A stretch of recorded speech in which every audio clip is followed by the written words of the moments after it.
जय श्री कृष्ण। नमस्कार दोस्तों, स्वागत है आप सभी का हमारे चैनल पर। ये सुनते हैं भगवान विष्णु जी और माता लक्ष्मी जी की कहानी। एक बार भगवान विष्णु जी शेष नाग पर बैठे बैठे बोर हो गए और उन्होंने धरती पर घूमने का विचार मन में किया।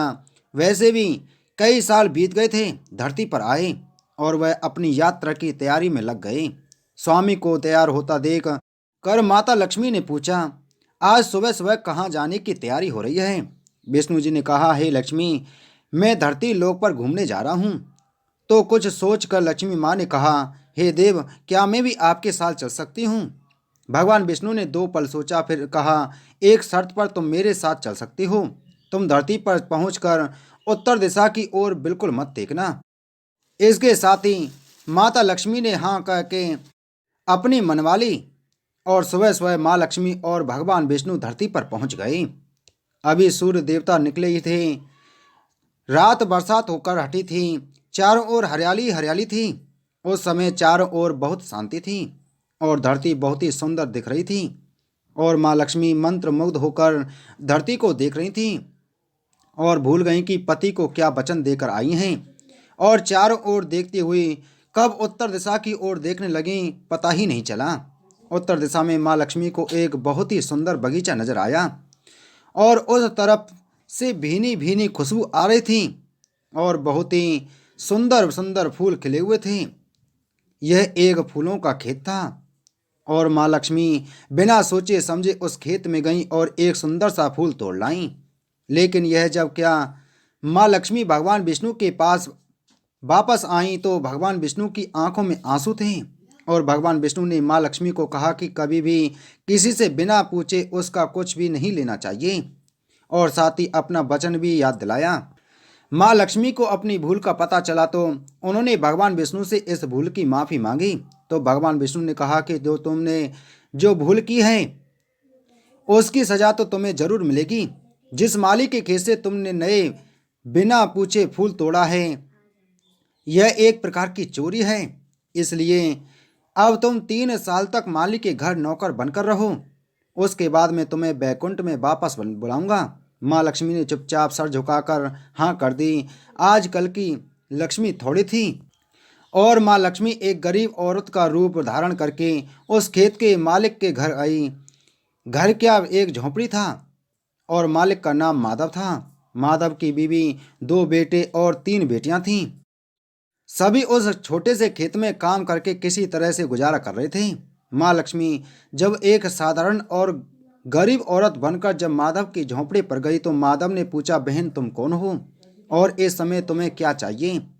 तब माँ ने कहा कि मैं एक गरीब औरत हूँ, मेरी देखभाल करने वाला कोई नहीं।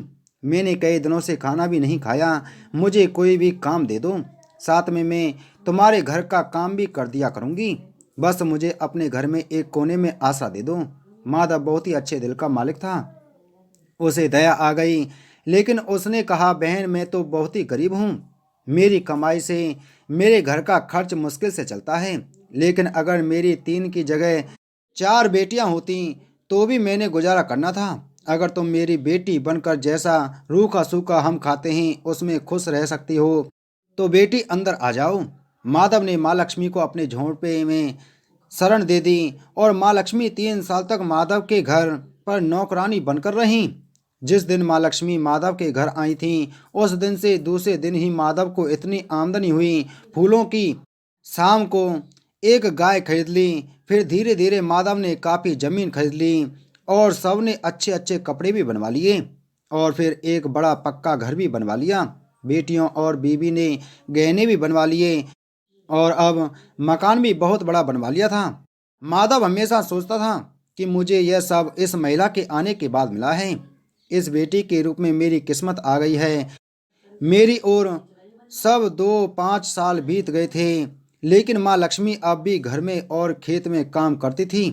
एक दिन माधव जब अपने खेतों से काम खत्म करके घर आया तो उसने अपने घर के सामने द्वार पर एक देवी स्वरूप गहनों से लदी हुई एक औरत को देखा। ध्यान से देखकर पहचान गया, अरे यह तो मेरी मुंह बोली चौथी बेटी यानी वही औरत है। और पहचान गया कि यह तो माँ लक्ष्मी है। अब तक माधव का पूरा परिवार बाहर आ गया था और सब हैरान हो गए थे कि माँ लक्ष्मी को देख रहे थे। माधव बोला कि माँ हमें माफ़ कर दो, हमें तेरे अनजाने में ही घर और खेत से काम करवाया है।